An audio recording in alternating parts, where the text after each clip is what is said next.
Книга про лідера кримських татар Мустафу Джемілєва готується до друку у Туреччині. Над нею працюють професор Турецького університету з Анкари Неджаті Дамір разом зі своїм студентом, доктором Османом Кубілай Гюль. Вони кажуть, що взялися за написання цієї книги, аби тюркський світ дізнався якнайбільше про легендарного лідера кримських татар. З авторами книги поспілкувалася наша Ельвіна Саїдбулаєва.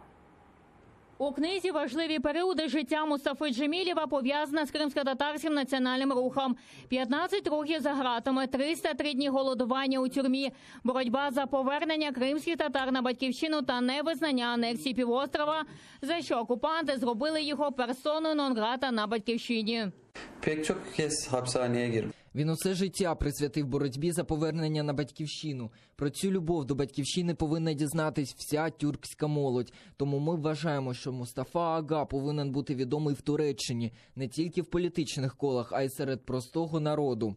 Автори книги – професор Турецького університету з Анкари Неджаті Дамір та його студент, доктор Осман Кубілай Гюлен. Кажуть, вони вражені тим, що незважаючи на переслідування і неодноразове позбавлення волі, дух лідера кримських татар не зламали. Професор Неджаті Дамір знав про Мустафу Джемілєва ще з дитинства, а познайомився особисто на початку 90-х років. За 15 тисяч років було чимало важливих історичних осіб в нашій тюркській історії. Тепер важливо, щоб про тих, хто існує зараз і залишив значущі сліди для нас, передалася інформація наступним поколінням.